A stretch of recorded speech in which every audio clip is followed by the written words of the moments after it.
Hello everyone, welcome to Achievers IAS classes.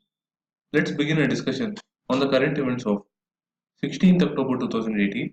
The first issue in news is an editorial regarding the financial crisis in the NBFC sector. The recent default of the infrastructure leasing and financial services over its various debt obligations has raised serious questions about the functioning of the regulators and has also exposed the underlying weakness in the non-banking financial company sector, which has depended heavily on low-cost, short-term debt financing, which is not a sustainable business model. Because at a time when both international and domestic interest rates continue to rise, these NBFCs have come under pressure and their profit margins have reduced due to the rise in borrowing costs. NBFCs were seen as an alternative to traditional banking in certain sectors because the commercial banks were troubled with raising NPAs. However, the recent liquidity crisis in the NBFC sector has raised serious questions on the NBFC model of financing. While the government has decided to replace the management of the defaulting company, the banking sector, namely the RBI, the National Housing Bank, and the State Bank of India, have decided to increase the supply of liquidity in order to keep the interest rates under control. While offering such easy money may be a welcome measure to ease the liquidity crisis, but the prolonged supply of low cost funds to the NBFC sector creates the risk of building an unsustainable bubble of debt in various sectors of the economy, and any eventual state bailouts could fuel a moral hazard as other financial institutions may also expect a similar measure if they were to default in future.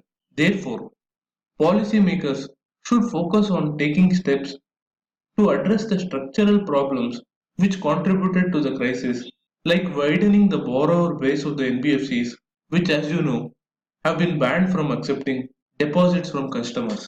By allowing NBFCs to accept deposits, these institutions can tap into more reliable sources of funding and also avoid any liquidity crisis in the future.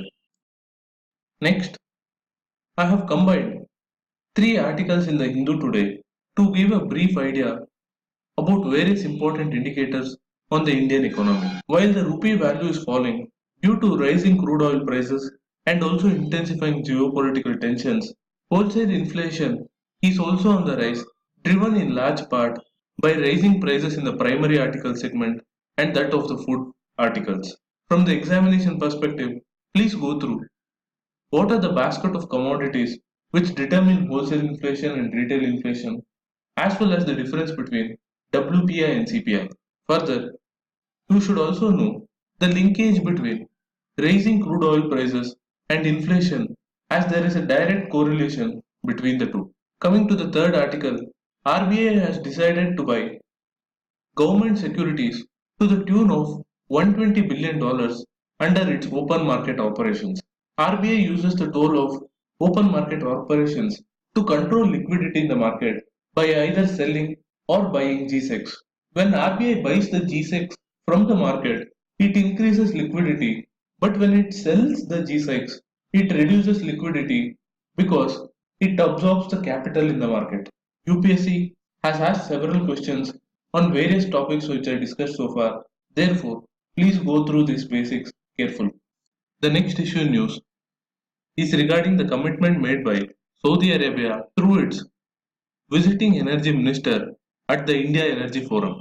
Saudi Arabia has committed for an increase in investment in India to facilitate an integrated downstream business as well as augmenting the storage capacity of crude oil. The visiting Saudi Arabian energy minister also opined that the rise of electric vehicles does not mean a decline in the demand for oil because conventional vehicles which are dependent on crude oil still constitute over 99% of all vehicles in the world.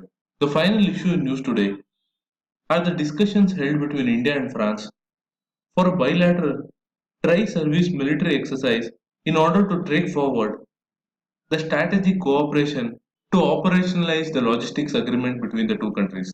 India and France currently hold bilateral exercises between individual services namely Shakti, Varuna, and Garuda, respectively for the Army, Navy, and the Air Force.